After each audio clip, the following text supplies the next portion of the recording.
चुनाव आयोग ने लोकसभा चुनावों के कार्यक्रम का ऐलान कर दिया है। अब मई तक देश में चुनावी माहौल देखने को मिलेगा। अगली सरकार बनाने के लिए सभी राजनीतिक दल चुनावी मैदान में टक्कर लेंगे और इस बार 97 करोड़ से ज्यादा मतदाता मतदान में हिस्सा भी लेंगे। चुनावी कार्यक्रम के ऐलान के साथ ही देश भर में आदर्श आचार संहिता भी लागू हो गई है।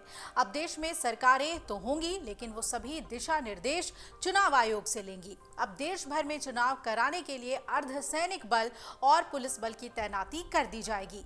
चुनाव 7 चरणों में हो रहे हैं और उसी हिसाब से चुनाव आयोग सुरक्षा बलों की तैनाती का प्लान भी बना चुका है। चुनाव कार्यक्रमों का ऐलान करते हुए मुख्य चुनाव आयुक्त राजीव कुमार ने बताया कि इलेक्शन कमीशन की कोशिश है कि चुनाव बिना किसी हिंसा के शांतिपूर्ण तरीके से संपन्न कराए जाएं। पिछले सालों में हमने ये करके दिखाया भी है। अभी हाल में ही 5 राज्यों में विधानसभा चुनाव हुए। ये चुनाव हमने शांतिपूर्ण ढंग से संपन्न कराए। अब इस बार भी हमारी कोशिश रहेगी कि ये चुनाव भी बिना किसी हिंसा और लड़ाई झगड़े के संपन्न हो। मुख्य चुनाव आयुक्त ने बताया कि चुनाव के लिए 2100 से ज्यादा सामान्य पुलिस और व्यय पर्यवेक्षकों को तैनात किया जा रहा है। वो आयोग की आंखें और कान हैं जो प्रलोभन और भय से मुक्त चुनाव कराने और सभी के लिए समान अवसर प्रदान करने की निगरानी करेंगे। चुनाव आयोग ने यह भी जानकारी दी कि मतदान से पहले राज्यों में केंद्रीय अर्धसैनिक बलों की तैनाती कर दी जाएगी और इसके साथ ही सभी जिलों में 24 घंटे कंट्रोल रूम भी सक्रिय होगा। वहीं जो बूथ संवेदनशील हैं वहां वेबकास्टिंग भी की जाएगी। इसके साथ ही अब स्थानीय पुलिस अपने इलाकों में हथियारों को थाने में जमा कराएगी। पुराने हिस्ट्री शीटर्स पर कड़ी नजर रखी जाएगी। अंतर्राष्ट्रीय और राष्ट्रीय सीमाओं पर चौकसी बढ़ा दी जाएगी। इसके साथ ही बॉर्डर के इलाकों में ड्रोन से निगरानी बरती जाएगी। मुख्य चुनाव आयुक्त ने जानकारी दी कि मतदान के चरणों के मुताबिक ही फोर्स की तैनाती की जाएगी।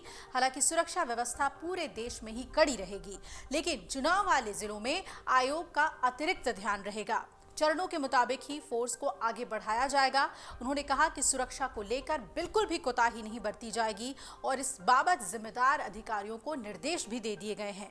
आपको बता दें कि आम चुनावों के दौरान इलेक्शन कमीशन गृह मंत्रालय को अर्धसैनिक बलों के जवानों की संख्या भेजता है। आयोग की सलाह पर गृह मंत्रालय अपने जवानों को चुनावी क्षेत्र में तैनात करता है। इन अर्धसैनिक बलों में BSF, ITBP, SSB, CISF, CRPF और स्थानीय पुलिस बल और होमगार्ड्स की भी तैनाती की जाती है। स्पेशल ड्यूटी पे कई अधिकारी होते हैं और सुरक्षा के चाक चौबंद व्यवस्था के मद्देनजर चुनाव संपन्न कराए जाते हैं। दुनिया के सबसे बड़े लोकतंत्र में निष्पक्ष और सुरक्षित चुनाव कराना एक बड़ी चुनौती होती है और चुनाव आयोग इस जिम्मेदारी को बखूबी निभाता आ रहा है। और इस बार भी उम्मीद की जा रही है कि 7 चरणों में जो चुनाव होंगे उसमें किसी भी तरीके की कोई दिक्कत नहीं होगी, हिंसा नहीं होगी।